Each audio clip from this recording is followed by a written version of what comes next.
जय श्री राम दोस्तों, मेरे चैनल में आपका स्वागत है। उम्मीद करता हूँ आप सब ठीक होंगे। आज हम बात करेंगे आज की कहानी में अंगद की, रामायण के एक ऐसे किरदार की जिसने अपने पैर के दम पर ही रावण का अहंकार चूर कर दिया था। रावण का अहंकार चूर करने के लिए भगवान श्री राम को बाण और तीर चलाने पड़े थे, लक्ष्मण जी को भी बाण और तीर चलाने पड़े थे, हनुमान जी को जरूर उन्होंने भी इसी तरीके से तोड़ा था उनका अहम। पर अंगद ने अपनी एक पैर की ताकत से पूरे रावण का अहम चूर चूर कर दिया था। किस्सा ऐसा है, कहा जाता है रामायण कहानी में आप वाल्मीकि जी के अनुसार सुनेंगे तो हनुमान जी और अंगद की ताकत में सिर्फ एक ही फर्क कहा जाता है, वो है उनकी बुद्धिता की सरलता और पवित्रता को। जो भक्ति में पवित्रता हनुमान जी में थी वो अंगद जी की भी इतनी भक्ति में पवित्रता नहीं थी जितनी हनुमान जी के अंदर थी। दूसरा, जो सरलता बुद्धिमत्ता हनुमान जी के अंदर थी वो नहीं थी इतनी अंगद जी के अंदर।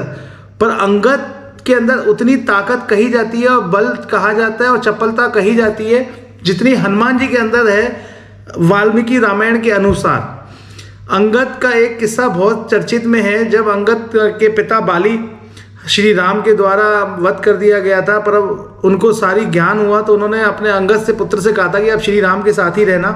अंगद जो थे वो श्री राम की सेना के एक बहुत बड़े सैनिक बने, सिपाही बने, योद्धा बने और उनको काम दिया गया था दूत का, रावण के यहाँ दूत के रूप में भेजने का।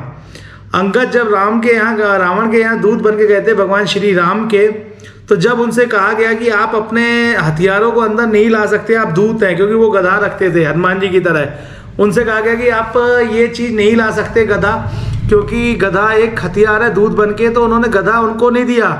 इतनी तेजी से भारी गधा उन्होंने फेंका। हम नाटकों और सीरियल्स में तो देखते हैं कि हल्के फुल्के गधे, मतलब गधा जो होते हैं रखा जाता है, पर असली में वो बहुत भारी होते थे। उन्होंने एक ऐसे प्रहार से बाहर फेंक दिया था। उसके बाद जब इतने बड़े सैनिक मंडल के सामने आज हम 10 लोग हमें मारने के लिए खड़े हो तो हम वहाँ शांत हो जाते हैं कि यार इन्होंने 10 लोग तो हमें ऐसे कूट देंगे। पर इतने बड़े सैनिक मंडल के यहाँ उन्होंने ललकारा था रावण को।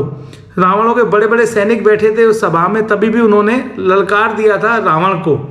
और रावण के यहाँ उन्होंने बैठ के रावण से कहा था कि आप माता सीता को छोड़ दें और भगवान श्री राम की शरण में आ जाएं। ऐसा कहना किसी दुश्मन के खेमे में जाकर बहुत बड़ी बात है। इस बात से एक बात होती है सिद्ध, वाकई में शेर शेर के यहाँ जन्म लेता है, कोई मेमना शेर के यहाँ जन्म नहीं लेता है। क्योंकि बाली बहुत बड़ा शेर था, उसका पुत्र भी उसी की तरह शेर निकला। उसके बाद आखिर बिना किसी की आज्ञा के उसको अपने ऊपर इतना विश्वास था कि उसने रावण से कह दिया कि आप मेरे पैर को हिला के दिखा दीजिए, श्री राम यहाँ से वापस चले जाएंगे। ये बहुत बड़ी बात होती है कि भाई क्या अभी आपको कुछ अपने ऊपर इतना विश्वास था कि आपने सामने वाले के यहाँ इतने बड़े बड़े महारथी बैठे हैं, मेघनाथ और वगैरह आपने कहानियाँ भी देखी होंगी, रावण, मेघनाथ, इतने बड़े बड़े मध्य अतिकाय वगैरह, इतने बड़े बड़े सैनिक और उनके योद्धा बैठे हैं। उनको उन्होंने 20 सभा में कह दिया मेरे पैर का अंगूठा भी आप हिला के दिखा दोगे तो भगवान श्री राम वापसी जाएंगे यहाँ से बिना युद्ध लड़े और हार मानेंगे। आप सोचिए कितना बड़ा बलवान होगा वो बंदा जिसने बिना कुछ सोचे ऐसी बात कह दी। जब एक एक करके बड़े बड़े सैनिक रावण के उस पैर को हिलाने के लिए आए, वो पैर तो छोड़िए एक नाखून तक नहीं हिला पाए। उस पैर ऐसा भगवान श्री राम का नाम लेके उन्होंने धरती में गड़ाया था कि आप सोच, आज अपना ही आप सोचिए कितनी ताकत लगाई होगी उन्होंने। पूरे बड़े बड़े महारथी, मेघनाथ जैसा महारथी भी हार मान गया।